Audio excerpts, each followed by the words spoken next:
What is going on, ladies and gentlemen, friends and family? Thank you so much for tuning in to this special reading of the Book of Enoch. For those who have not witnessed any of the Book of Enoch yet, I'm going to get you fully caught up on this, so there's no reason to have to go get caught up if you don't want to get caught up. But there are several other videos in this series that I have already done where we do go over the Book of Enoch, and it is an incredible book of the Apocrypha. Now, before we get into this, guys, I want to give a shout out to our Creator. I want to thank Him for life. I want to thank Him for all of us that are able to sit around these little tables and listen in. And I want to thank Him for His Word, for His beautiful, beautiful Word that has been presented to us in the ways of the Torah. The first 5 books of Scriptures, Genesis, Exodus, Leviticus, Numbers, and Deuteronomy. And it is in those 5 books that we have the ruling set of laws, statutes, and commandments for the ruling government that is going to be coming. And in fact, it's not even a ruling government that's coming, it's a ruling government that is already here if we will embrace it. When you take a breath of the first 5 books of Scriptures, when you look at them through a microscope, through a set of binoculars, through a telescope, and you look at their incredible words and the ways of wisdom that we have been given, it's a breath of fresh air. It's something that all of us can have hope in. It's something that all of us can find our way forward in. And it's something that every single one of these 400,000 different religions out there don't care about. There's not a single religion out there that has value to the Torah. When you look at the various religions of the zoos, and I use that word because it's easy to get crushed on these platforms over various things. And so when you look at the zoo religion that says they keep the Torah, well, they don't only keep the Torah, but they keep the Kabbalah, the Zohar, and all of the oral Torah, which is called the Talmud. Now, when you look at the roots of Freemasonry, and you look at the actual doctrine of Freemasonry, a lot of it looks very similar to what you find in the Zohar, in the Kabbalah. And so we have to be very understanding and very astute that what we need to do as the people of our creators, we need to come back into covenant. We need to become this remnant. We need to become the set apart people that are truly basking in the first 5 books of Scriptures and those books only, as far as our governing law. Now, that goes completely opposite of what the Christian religion is, because they'll say, well, we only use the New Testament because the Old Testament has been done away with. It's been nailed to the cross. And they have a new God. His name is Paul. And Paul tells them ways that are not correct. Paul will say the laws have been done away with. In a lot of his letters that are not written to you, but they're actually responses to questions and problems little ecclesias have, we have created our own set of doctrine. And this doctrine conflicts very heavily with the Torah. Because in the Torah, there's only about 158 commands that we can keep today. We're not supposed to be slaughtering animals. We don't need to. We have a Messiah who became our priest and who also became our sacrifice. So we don't need that side of the Torah. But there's good instructions. Being obedient to our parents, loving our neighbor as ourselves. Don't drink blood. Don't eat the fat. Do what we say we are going to do. Don't tempt our Creator. Be fruitful. Multiply. Right? And in this world that we live into, the last thing that we're doing is multiplying. In fact, we are living under a big genocide where the world is dying off all around us. And people are very much dying in mass. And birth rates are completely down. People are very sick. And people don't understand it, right? You have these guys in the white coats. They don't understand. Why is everybody dying? But for those of us with eyes to see and ears to hear, it's very obvious why that is. We've seen the events of this decade unfold. And a lot of us weren't complicit with it. A lot of us fought back. A lot of us were like, this isn't okay. And so now we are living to see the next day. And what our bodies are, is our bodies are temples to the Most High. This is where our Creator will instill His Ruach HaKodesh, what people call the Holy Spirit. This is where we will be stronger spiritually if we keep a physically strong body. But if we're ingesting drugs, if we're ingesting alcohol, if we are partaking in things that hurt our temple, well, we're just kicking the Ruach HaKodesh out. We're kicking the opportunity that we have to get closer to our Creator, who will absolutely get close to us.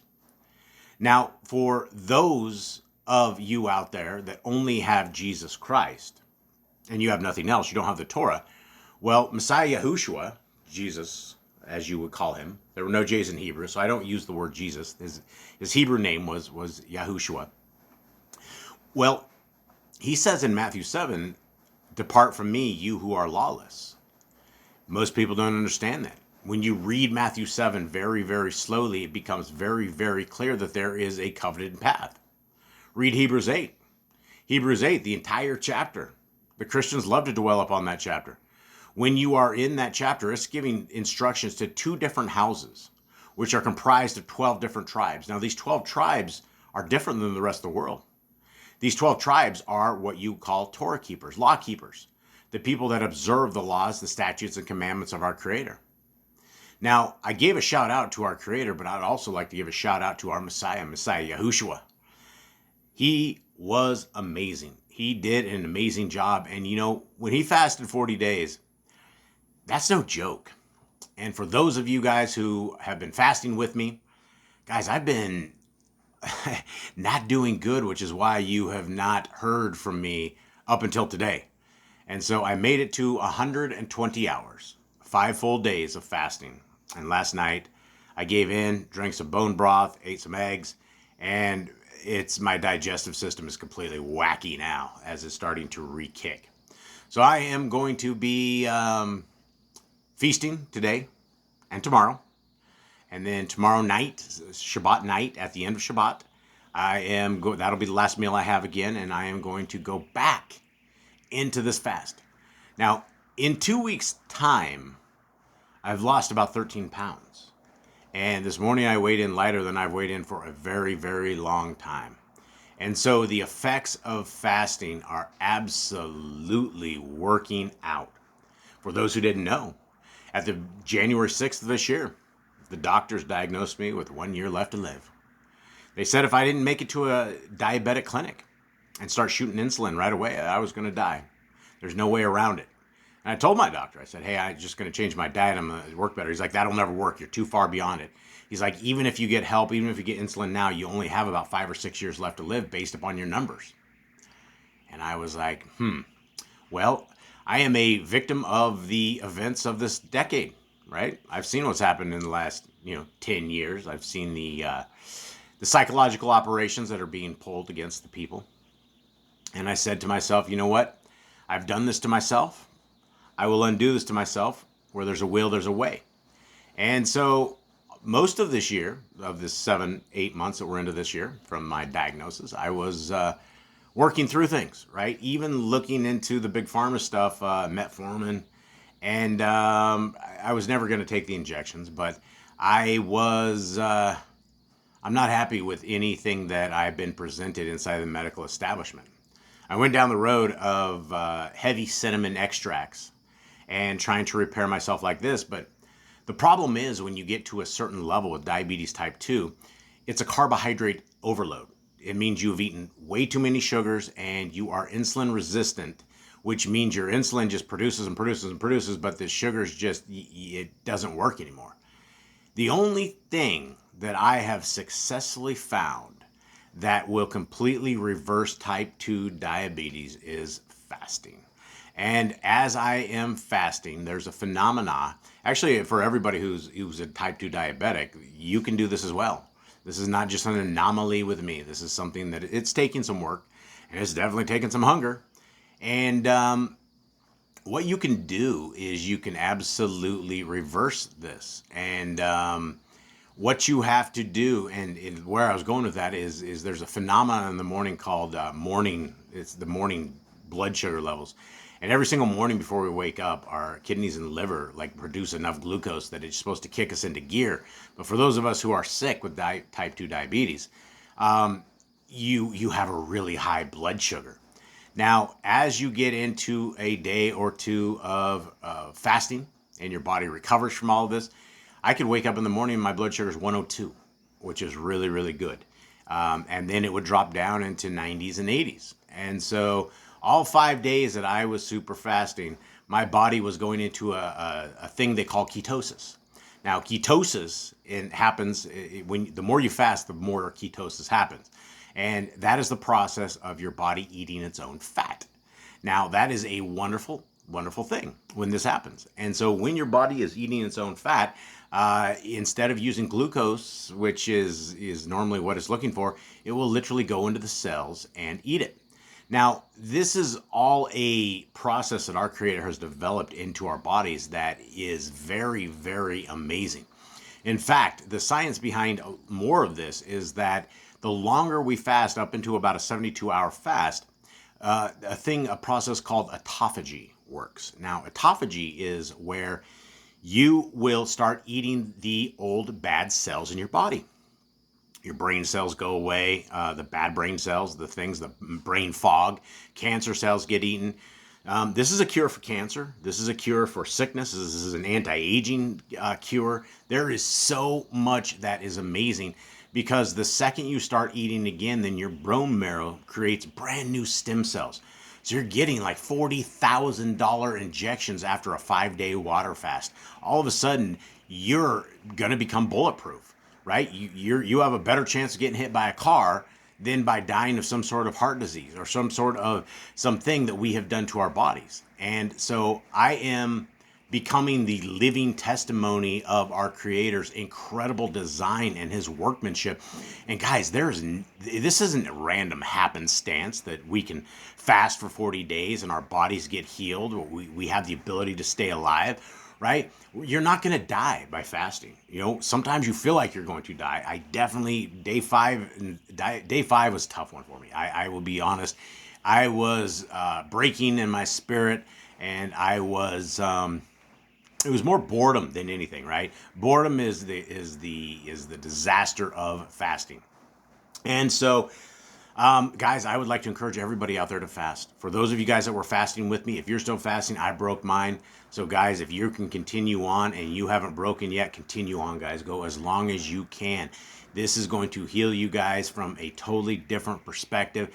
And it is a gift from our Creator to us for those of us that are willing to do it. So, guys, much love to everybody out there. Thank you for everybody who was fasting. I know there's a lot of you guys out there who are fasting with me. And so shout out to you. Give me a drop in the comments how far you guys went this round, how you guys felt. It is a process, and I'm going to do a fasting video just on the fasting side of things here in a little bit. And describe it and log this, because I think it's very important that we log this and my progression into this and the whole fasting side of things. Okay, so guys, let's get into this. What you're looking at is you're looking at Yah Scriptures. This is the greatest English translation you will ever find anywhere, anytime. This is a 7-pound Bible. This is a big scriptures, guys. This is not something small. This is not something for the weak. If you guys want, email in. There's an email at the very bottom of the description, and we can give you a place to get cases for this. I think they're like $12, and it's an amazing little case that you can walk around with, and it makes this far more portable than what it is. But you guys can just go to yahscriptures.com. All of the free versions are there. See that word at the very top, Yah Scriptures? If you put that into your Apple store or your Android store, you will absolutely find the free versions of this, and people are loving this. People are reading these scriptures. People are writing in. This has been a life changer. This has been a game changer. Never before has there been a restored named scriptures that is available on all these devices. We also have the eSword modules. It's just all out there, guys. It's free, free, free, free, and it is free for everybody. And what we're doing is that every scriptures of these big blues that you're able to order, we're able to get into these prison systems this same version. Now we're going to be converting over to our small paperbacks, and our paperbacks are en route. They will be hitting New York, I believe in the second week of August, they will be to our distribution center towards the last week of August, and we're going to pop all of your guys' orders out. So for everybody that's out there waiting for these, the little paperback version is almost there. Thank you so much for waiting. Thank you so much for being a part of the Yah Scriptures prison ministry. And we're converting over to the smaller versions of this for our prison ministry because we're having such a tough time in a lot of these prisons. They will not allow Big Blue in there, right? Big Blue's 7 pounds, which can be used as a weapon, which could literally kill somebody. And in the environment of the prisoners, that's obviously a problem. And so, guys, what we're doing is we have a huge prison ministry. And for those of you guys out there that are looking, that have prisoners, that have people in these prisons, family, we have a pen pal ministry. And so we're always looking for new leads. We're always looking for those people who need a little bit of encouragement, a little bit of support. I have 3 sons, and my 3 sons have taken over this pen pal ministry. Before I handed off the pen pal ministry to them, I think I had over about 2,300 emails in by myself that I did by myself, and I got burned out. I have begged and pleaded and everybody out there forever to please join me in this. And I have never found a single one of you guys out there that has ever said, hey, and committed to it and helped us out with this. And so we just took this on as a family. And so it is an every night thing. Before they go to bed, they jump into their email and they reply to these guys. And so if you guys can help us with stamps, at yahscriptures.com, there's a place that you guys can help us donate stamps to the prisoners. It costs us every couple days is $21 because we have to buy stamps for all these different prisons all across the U.S. They all have different kinds of stamps and all different prices on them. But we really, really, really appreciate all of you guys that are out there that are helping us do this. I understand that a lot of you don't have the time or the heart or the strength to write these guys, and I understand. It is a very hardcore ministry. A lot of guys with a lot of problems, and it's fishing in the darkness. We have a tremendous amount of great successes, but we also have a lot of sadness, a lot of brokenness, a lot of broken people, and we're always trying to minister to them, show them some love, show them the love of our Messiah, who clearly said that, when you do this for the least of them, you're doing it for me. And so this is the least that we can do for our Creator and His Son, who have done so much for all of us. So thank you guys to everybody who has been a part of this out there. Now, let us get into the first book of Enoch. I'm going to give you guys a recap. We are on chapter 37 today. We finished up 36 on the last reading. So this is called the Book of the Watchers, right? The first part of this. And it's one of the oldest and most influential apocalyptic texts. It was written in the 3rd BCE, but it's one of these things that has been found in the Dead Sea Scrolls, parts of it, fragments of it. And the Book of Enoch is simply astounding. Now, chapters 1 through 5 are about Enoch's blessings and the coming judgment. Enoch gives a vision of the future judgment upon the wicked and the blessings for the righteous. He announces the arrival of the Holy Great One, and that all creation will witness divine judgment.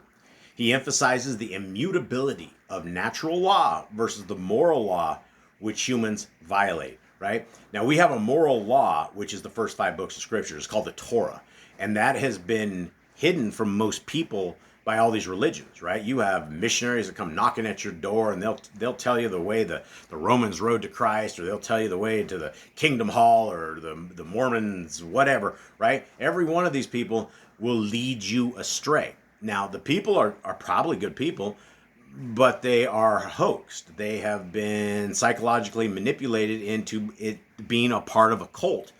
Now, a cult is something that is contrary to what the actual truth is. And people believe it, hook, line, and sinker. And so the next part of this, of Enoch's book, is 1 through 5, is he encourages righteous conduct and warns sinners of the coming destruction. Now, chapters 6 through 11 talk about the rebellion of the Watchers. You had 200 messengers, the Watchers. They descended to Mount Hermon to take human wives. The chief among them were Semyaza and Aziel, teaching forbidden knowledge, weapons, cosmetic sorcery. And then they had the offspring, which is known as the Nephilim, and the Eliud. And they devour all, causing chaos on the earth. They even eat the humans, right? And they violate the animals. They're wicked, wicked, wicked beings. And the earth and the heavens cry out to heaven, right? This prompts divine intervention. Now, chapters 12 through 16 are Enoch's mission to the Watchers. Enoch is sent by Elohim to deliver a message of the judgment to the watchers. They are forbidden from ever returning to the Shamayim and condemned to watch the destruction of their sons. Aziel is bound and cast into the desert, a foreshadow of the scapegoat of the Yom Kippur ritual. Right? These chapters explain the origins of the demons and the spirits of the Nephilim. Now, from what we have discerned from the book of Enoch, and why we all need to be extremely well balanced in our spiritual and physical life, is that there is darkness. There's a realm that is all around us, right? There's demons all around us, as well as messengers all around us that are always protecting us and always trying to take us to school. So the closer we get to Elohim, and I will tell you, I woke up tremendous amounts of times at night when I'm hungry, I don't sleep well, and I just sit there and pray, right? I just sit there and I reach out to my Elohim. I reach out to his ways and to just talk to him. And I fall back to sleep, right? And it's something that I wouldn't be waking up in the middle of the night if I was content and full and on my way to death's door. So this is an amazing journey for all of us. Chapter 17 through 19, Enoch's first journey through the cosmos. Enoch travels with angelic guides, Uriel, Raphael, through heavenly realms and the earth. He sees strange geographic features, hollow mountains, fiery places, and crystal palaces. He witnesses the prison of the angels and fallen stars, those awaiting judgment. Now, chapters 20 through 22 are the 7 archangels and the realm of the dead. It introduces us to the 7 archangels, Uriel, Raphael, Ragiel, Michael, Serachiel, Gabriel, and Remiel. Enoch is shown Sheol, divided into 4 hollow places for the souls of the dead. There's a cavern for the righteous, a cavern for the sinners awaiting judgment, a cavern for the sinners not yet judged, and ones for those slain for righteousness. Now, chapters 23 through 27 is the celestial and cosmic phenomena. Enoch observes celestial fire and the place of punishment for the stars and luminaries that rebelled. He describes the place of the wicked, fiery mountains and valleys of torment. Now, chapters 28 through 36 focus on the ends of the earth and the elemental forces. He continues the cosmic exploration, ends of the earth, winds, and the foundations of heaven. He sees the storehouses of snow, hail, wind, and dew. And it's a gate, it's a portals, right? There's all these different portals, and out of the portals come the winds. Out of the portals come the rain and the sleet and the snow and the dew and all this kind of stuff. It's all a set up, which it leads us to the understanding that all of these space explorations and NASA and all this crazy stuff, it's not what they trying to sell us, right? They're simply extorting the American people, and all the governments of the world have all these space agencies as they fire their rockets into the oceans. And that's the thing about those who explore the possibilities that we're not monkeys on a spinning water ball, is once you go flat, you don't go back, because you have to have a bigger imagination to believe in this magical word gravity, when it appears that you have things like bees and hummingbirds and birds, and they're not forced to the ground, right? It seems like whatever is lighter, whatever has wind power, is able to be lifted up. Imagine an airplane taking off that is going 1,000 miles against the curve. All airplanes at every airport would have to go with the earth spin, or else you'd be going against it. At the same level, if you floated up in a balloon and you had the earth rotating under you, you would just have to stay stationary, and you'd make it over from California to New York in a short amount of time. So those are things that we should all consider as Yah's people, as the remnant, and not be hoaxed into this stuff. We need to have our eyes open and our ears open so that we're able to understand the power of our Creator. And it's man has really, really corrupted society. He also, in this chapter, witnesses a majestic mountain, possibly Mount Sinai, the tree of life, and the garden of righteousness. He describes the rivers of fire and eternal punishment for the wicked. All right, guys, let's get into this. This is an amazing book. This is what you're seeing right before you. This is Yah Scriptures. This is the free Android and the free Apple app.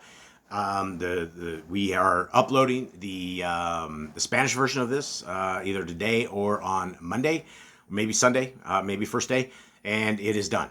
And so it is a beautiful version, 100% in Spanish, and we believe it is the greatest Spanish version of Scriptures that has ever been released as well. And so we are currently working on the Hindu version. And so if you guys want to get this, free of charge, right? It doesn't take any internet. We don't report on anything. You open it up. It doesn't track you. It doesn't do any of this stuff that all these other funky things do. It's a one-time download, free of charge, and it is there for you for all times. Now, something amazing that we love with this right here is this third bar right here. This is Torah commands. Now, these are the entire 158 commands that we can keep today in our world, in our environment. And when you learn these, they become a part of you, because when you write them on your heart, on your mind, on your soul, and they become a part of your life, then it's the living, breathing word of the Most High that has come upon you. And when we are obedient to our Creator, He will be loyal to us and invite us into this kingdom to come. And it's only going to be by fear and trembling that we're able to do this. And so here we are into the book of Enoch. These are the books, just a quick tour. These are the books of all of it. There's 103 books in this. You will never find a more complete version of Scriptures than the Yah Scriptures right here. Now, we are into chapter 37. The second vision, which he saw, the vision of wisdom, which Cainach, the son of Yared, the son of Mahaliel, the son of Kenan, the son of Enosh, the son of Sheth, the son of Adam saw. And this is the beginning of the words of wisdom, which I lifted up my voice to speak, and say to those who dwell on the earth, hear, you men of old time, and see, you that come after, the words of the Kadosh One, which I speak before Yahuwah of hosts. Now, a lot of this is for all of us in these end times, right? A lot of what Enoch tells us is stuff that we can use today to break the hoaxes, to break the deceptions that have been given to all of us, and to align ourselves and our worlds in the way of Elohim. 3, it were better to declare to the men of old time, but even from those that come after, we are not withhold the beginning of wisdom. Till the present day, such wisdom has never been given by Yahuwah of hosts, as I have received according to my insight, according to the good pleasure of Yahuwah of hosts, by whom the lot of eternal Kai has been given to me. Now 3 parables were imparted to me, and I lifted up my voice and recounted them to those that dwell on the earth. The first parable, when the congregation of the righteous shall appear, and sinners shall be judged for their sins, and shall be driven from the face of the earth. Now, this is a future revelation, right? Because we still have wicked people on the earth. The righteous have not come and have judged people on this earth. So this is the first parable. And when the righteous one shall appear before the eyes of the righteous, whose elect works hang upon Yahuwah of hosts, and light shall appear to the righteous and the elect who dwell on the earth. Where then will be the dwelling of the sinners? And where the resting place of those who have denied Yahuwah of hosts? It would have been good for them if they had not been born. Now, we heard this about Judas, right? Yehuda Iscariot, the betrayer, the great betrayer of our beautiful Messiah, right? It would have been better for him not to have been born, but he was, and he served out a purpose. Now, there's a question that has come around. You know, we had an inmate that wrote us, and one of his family members committed suicide. And he was looking for scriptures that said that people that commit suicide go to hell.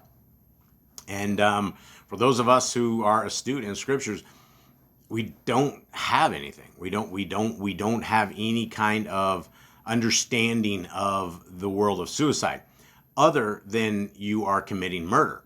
And so by committing murder, it's one of those things. It's a very touchy subject. It's something that we don't have any guidance on, but he was looking for the scriptures that specifically said people that commit suicide go to hell. So we're not condoning suicide by any means. In fact, we obviously, if you're to that point, that's where I would suggest fasting. I would suggest praying. I would suggest reading your scriptures and finding hope in the scriptures, right? Because a lot of us can get very, very depressed. A lot of us can get very, very down. This world is a dark place. It is something that it's sometimes very hard to maneuver in. Sometimes there are weeks of sadness, days of sadness, months of sadness. Sometimes it's a sad existence, right? But the hope is in our Creator and His Son. The hope is in the words that he has given us, the Torah. That's where we can align our lives and we can seek our Creator and we fall on him. This is who has our words, right? We have his ear. If we are willing to reach out and speak to our Creator, it will not fall on deaf ears.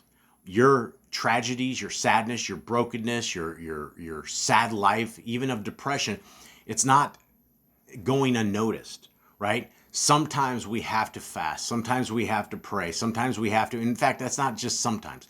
We need to do this all the time. I am becoming a very huge proponent of fasting.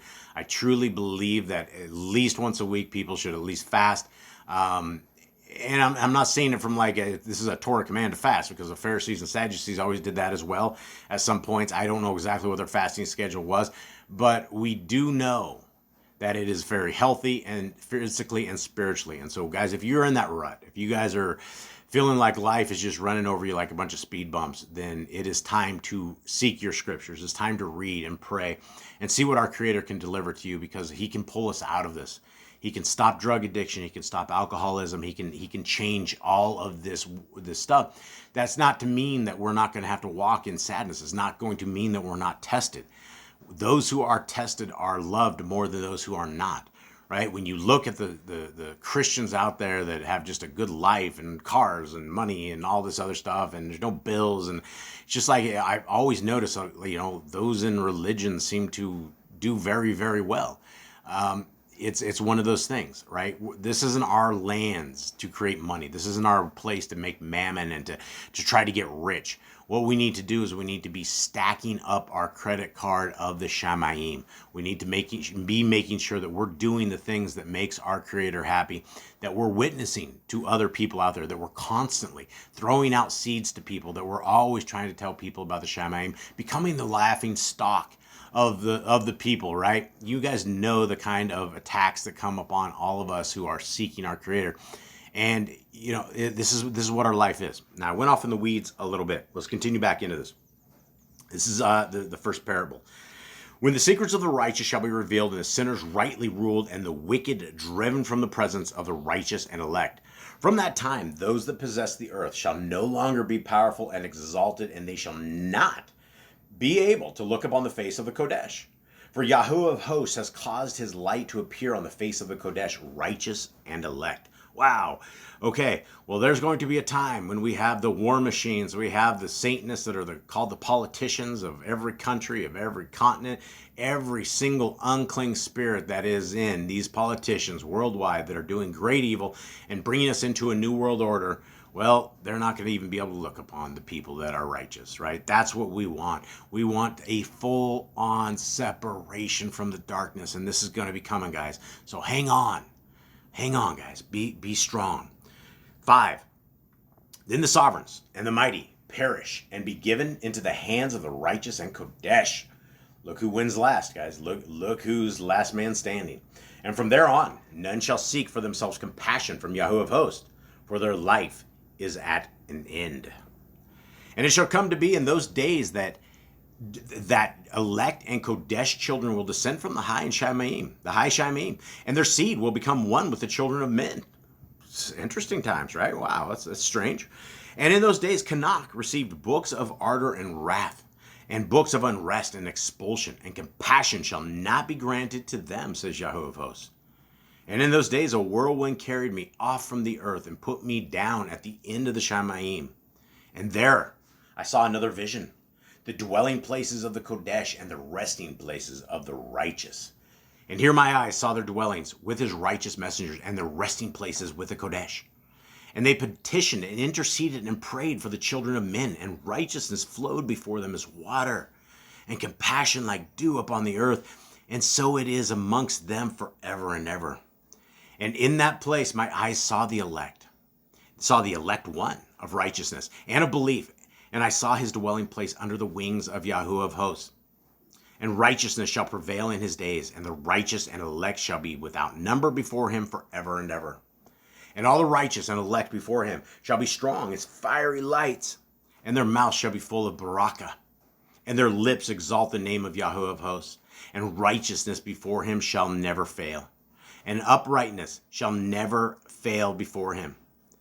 There I wanted to dwell, and my spirit longed for that dwelling place, and there as yet has been my portion. For so has it been established concerning me before the Yahweh of hosts. In those days I praised and exalted the name of Yahweh of hosts with barakah, with blessings and praises, because he has destined for me for barakah and esteem according to the good pleasure of Yahweh of hosts. For a long time my eyes regarded that place, and I barak him, I blessed him, and praised him.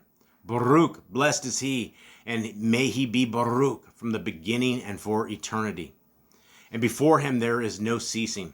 He knows before the world was created what is forever, and what will be from generation unto generation. Those who do not sleep barak you. They stand before your esteem and barak, praise and exalt, saying, Kodesh, Kodesh, Kodesh, holy, holy, holy is Yahweh of hosts. He fills the earth with spirits. And here my eyes saw all those who do not sleep. They stand before him and barak, and say, Baruch be you, and Baruch be the name of Yahweh forever and ever. And my face was changed, for I could no longer look on. And after that I saw thousands of thousands and 10,000 times 10,000, a multitude beyond number and reckoning, who stood before Yahweh of hosts. And on the four sides of Yahweh of hosts I saw four presences, different from those that do not sleep. And I learned their names, for the messengers that went with me made known to me their names, and showed me all the hidden matters. And I heard the voices of those four presences, and as they uttered praises before Yahweh of hosts. The first voice, Barak, Yahweh of hosts, forever and ever. And the second voice I heard, Barakah, the elect one, and the elect ones who hang upon Yahweh of hosts. And the third voice I heard, pray and intercede for those who dwell on the earth, and make supplication in the name of Yahweh of hosts. And I heard the fourth voice fending off the adversaries and forbidding them to come before Yahweh of hosts to accuse them who dwell on the earth. After that, the messenger of peace who went with me, who showed me all matters that are hidden, who are these four presences which I have seen, and whose words I have not heard, which I have heard and written down.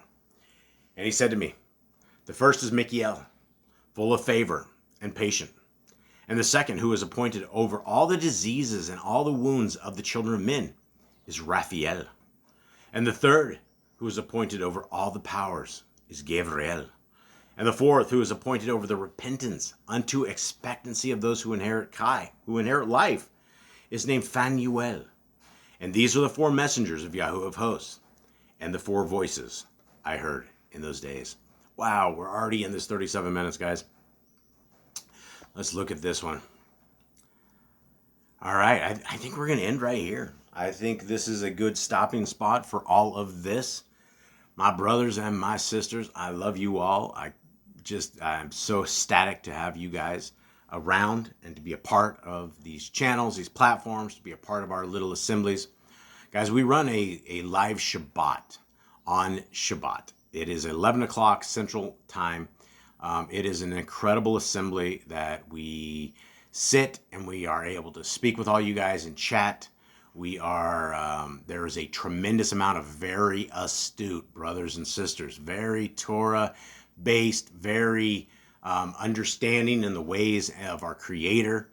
And it is a baruka. It is a blessing of a time that we are together, that we can be together. So I invite you guys to our main channel, Yahuwah and the Torah.